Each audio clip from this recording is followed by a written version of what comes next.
5. நீ தேவாலயத்துக்கு போகும்போது உன் நடையை காத்துக்கொள். மூடர் பலியிடுவது போல பலியிடுவதை பார்க்கிலும் செவி கொடுக்க சேர்வதே நலம்.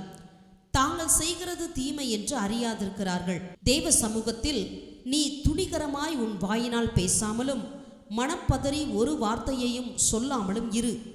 தேவன் வானத்தில் இருக்கிறார், நீ பூமியில் இருக்கிறாய். ஆதலால் உன் வார்த்தைகள் சுருக்கமாய் இருப்பதாக.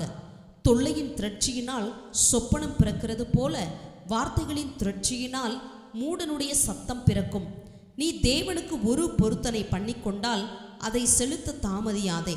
அவர் மூடரில் பிரியப்படுகிறது இல்லை. நீ நேர்ந்து கொண்டதை செய். நீ நேர்ந்து கொண்டதை செய்யாமற் போவதை பார்க்கிலும் நேர்ந்து கொள்ளாமல் இருப்பதே நலம்.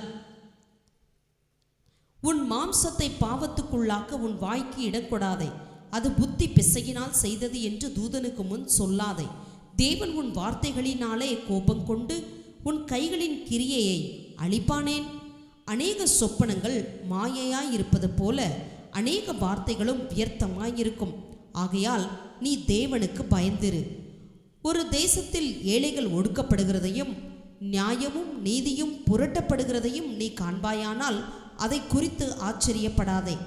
உயர்ந்தவன் மேல் உயர்ந்தவன் காவலாளியாயிருக்கிறான். அவர்கள் மேல் உயர்ந்தவரும் ஒருவருண்டு. பூமியில் விளையும் பலன் யாவருக்கும் உரியது. ராஜாவும் வயலின் பலனால் ஆதரிக்கப்படுகிறான். பணப்பிரியன் பணத்தினால் திருப்தி அடைவது இல்லை. செல்வப்பிரியன் செல்வப்பெருக்கினால் திருப்தி அடைவது இல்லை. இதுவும் மாயையே. பொருள் பெருகினால் அதை தின்கிறவர்களும் பெருகுகிறார்கள். அதை உடையவர்கள் தங்கள் கண்களினால் அதை காண்பதே அன்றி அவர்களுக்கு பிரயோஜனம் என்ன? வேலை செய்கிறவன் கொஞ்சமாய் புசித்தாலும் அதிகமாய் புசித்தாலும் அவன் நித்திரை இன்பமாயிருக்கும். செல்வனுடைய பெருக்கோ அவனை தூங்க ஒட்டாது. சூரியனுக்கு கீழே நான் கண்ட வேறொரு கொடிய தீங்கும் உண்டு. அதாவது ஐஸ்வர்யமானது அதை உடையவர்களுக்கே கேடுண்டாகும்படி சேகரித்து வைக்கப்படுவதாம். அந்த ஐஸ்வர்யம் விக்கினத்தினால் அணிந்து போகிறது. அவன் ஒரு புத்திரனை பெறுகிறான். அவன் கையில் யாதொன்றும் இல்லை. தன் தாயின் கற்பத்திலிருந்து நிர்வாணியாய் வந்தான். வந்தது போலவே நிர்வாணியாய் திரும்ப போவான்.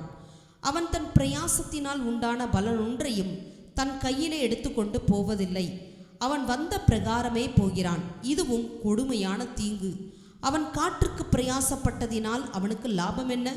அவன் தன் நாட்களில் எல்லாம் இருளிலே புசித்து மிகவும் சலித்து நோயும் துன்பமும் அடைகிறான். இதோ உயிரோடு இருக்கும்படி தேவன் அருளி செய்த நாளெல்லாம் மனுஷன் புசித்து குடித்து சூரியனுக்கு கீழே தான் படும் பிரயாசம் அனைத்தின் பலனையும் அனுபவிப்பதே நலமும் உத்தமமும் ஆன காரியம் என்று நான் கண்டேன். இதுவே அவன் பங்கு. தேவன் ஐஸ்வர்யத்தையும் சம்பத்தையும் எவனுக்கு கொடுத்திருக்கிறாரோ அவன் அதிலே புசிக்கவும் தன் பங்கை பெறவும் தன் பிரயாசத்திலே மகிழ்ச்சியாய் இருக்கவும் அவனுக்கு அதிகாரம் அளிப்பது தேவனுடைய அனுக்கிரகம். அவனுடைய இருதயத்திலே மகிழும்படி தேவன் அவனுக்கு அனுக்கிரகம் பண்ணுகிறபடியால் அவன் தன் ஜீவனுள்ள நாட்களை அதிகமாய் நினையான்.